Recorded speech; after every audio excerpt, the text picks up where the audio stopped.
Naribunding Abulaga. Sus ko po, Mima, napakaliwanag ng panahon. Pinapakulimlim nitong aking Kelly. Charis! Ang taas na naman ng araw, mga Mima.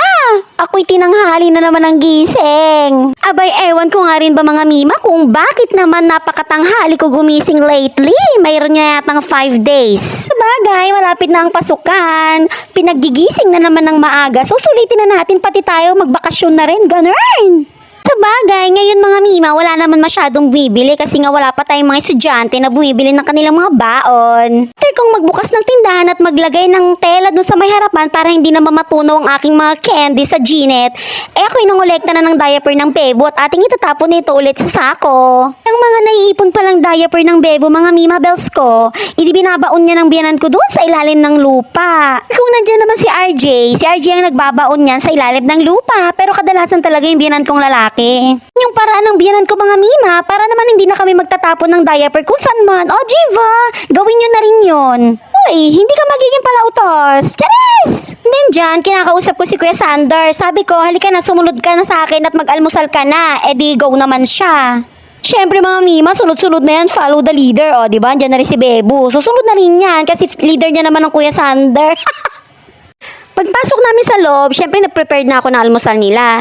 And then habang nag-aalmusal ng Kuya Sander, ako naman ay naguhugas naman ng plato here. Actually mga Mima, pinagkainan pa nga namin to kagabi. Ewan ko pa, parang napakatamad na tamad kong kumilos. Kaya ayan, ngayon ko palang huhugasan. Pero no worries naman mga Mima, binabad ko sa tubig yan. No worries, ikapan ng Mima Bells nyo. Samantalang wapakilas naman kayo dyan. Kaloka. Kayo din ba mga Mima may ganitong senaryo ng inyong mga buhay? Yun ba parang wala kayo kagana-ganang kumilos? Gusto nyo lang nakahiga, ganun. Pero hindi naman yun lagi mga Mima. Ngayon nga lang. Ako pa naman yung tao na galit kapag may iniiwang hugasin dyan sa lababo. Kasi maliit lang ang aking lababo. Kaya hanggat maaari, kapag may hugasin, hugasan agad. So kagabi dahil hindi nga ako nakapaghugas ng plato, ang ginawa ko ay tinakpan ko na lang ng planggana. Di wala ako nakikitang hugasin. After sa paghuhugas ng plato, paglilinis ng bahay, just may problema na naman ang ulam mga Mima Bells. Sa part ko kasi mga Mima, nahihirapan ako mag-isip ng ulam kung ako lang kahit ano kere na Kaso nga lang kasi syempre si Kuya Sander, gusto ko pag magluluto ako ng ulam, yung talagang kakain siya, hindi yung tikim-tikim lang. Ganon kasi si Kuya Sander mga Mima, malalaman mo pag ayaw niya yung pagkain, titikman niya lang talaga yan. Si Kuya Sander medyo magulo pa naman yung taste buds niyang batang yan. Halimbawa, sa baboy mga Mima, hindi yan kakain ng baboy kung hindi lang din minudo ang pagkakaluto. Oo. Akala mo naman na pagka-dali-dali magluto ng minudo, di maano kumain kasi ng nilagang baboy, di ba? Kaya hindi kami nagluluto ng baboy talaga mga Mima.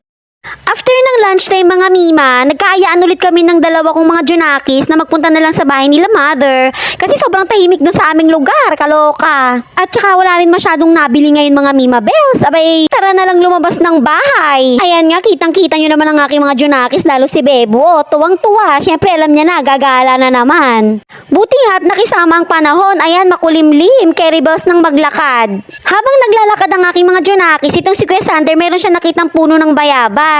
Sabi ko sa kanya, Diyos ko, bubot pa yan. Yung bang hindi pa hinog. Pero sabi niya, hindi mami, kahit maliit lang to, color pink na yung loob niya. Ay, kagaling pala. And then, habang naglalakad kami, ay nasusme. Napansin ni Kuya Sander itong Zizoro. Sumusunod pala sa amin. Kunaktatay nga, bantayam tabalay. Di ka ko kay Kuya Sander, sige na maglakad na kayo diretso lang at uuwi din naman yan. Kaso hindi naman umuwi mga Mima, naawa itong si Kuya Sander, baka kagatin ng malalaking aso dyan sa daan. Si Bebo dito mga Mima, Diyos ko yung pababa na yun, nalulula siya doon kanina, kaya binidyo ko, kaloka tong batang tong, cute. Di mukha nga siyang nalulula mga Mima, kaya kukunin ko sana kanina. Tapos bigla naman siya nagpadurustos ng pababa, kaloka talaga to. Hindi na nga nakatiis ang Kuya Sander, ayan, binitbit niya na si Zoro. Marami kasing aso dyan mga Mima, natatakot talaga siya na baka nga daw biglang kagatin mamatay daw. Tapos si Bebo, ang yabang talagang naglakad siya from dun sa bahay namin to here, sa bahay nila Mother. Pagdating namin dito kila Mother, si Bebo finding people na siya agad-agad. Kaso wala siyang nakita kaya sabi ko pumasok ka sa loob, andun yung mga yan. And perfect, ito nga si ate, nandito pala siya sa kusina, nagluluto siya ng kanilang lunchy. Nakigtod siya mga Mima Bells kasi naka-video daw pala ako. May chichika pa naman siya diyang Marites. Eh sabi ko naman, come on sister, give it on. Iupo mo yan dyan at magkwento ka na, now na, charis. Madinamat kaya't ibagami mga naka-video akano, baka kanong manggag, salot, di tutuloy kami sa napagtripan ko. Kamiyas nga mga pangit pero pa sa nalutan. Tapos ito namang si Bebo, pasimple lang oh. Pasimple siyang umakit sa may upuan kanina, di nahayaan ko lang. Aba, nung nakaakyat, gusto niyang guluhin yung malunggay. Lagot ka dyan kay Tita Roxanne. Sisinya pala dyan mga Mima, kagigising niya lang. Nung dumating kasi kami kanina, borlogs pa siya. Anak yan ng ate ko na tamad magkwento ng chismis kapag may video. Charis! Ikaw na, sister, ang maingat sa buhay at ikaw na ang walang tiwala sa akin, naksyuta. Kanina, habang naliligo si Bebo, naligo na ako mga Mima para mamaya pag-uwi namin si Bebo na lang asikasuhin ko at si Kuya Sander. Habang si ate naman ay nagtitiklop dyan bago rin siya maligo. Tsaka inupuan ko na siya mga Mima. Abay, meron siyang utang sa akin na chika. Hindi niya pa kasi nachichika sa akin yan. O, di ayan, kinorner ko na. Susmi, yun lang pala yung chika niya. Pero ang lala nga nun, gusto niyo bang malaman? Tot niya.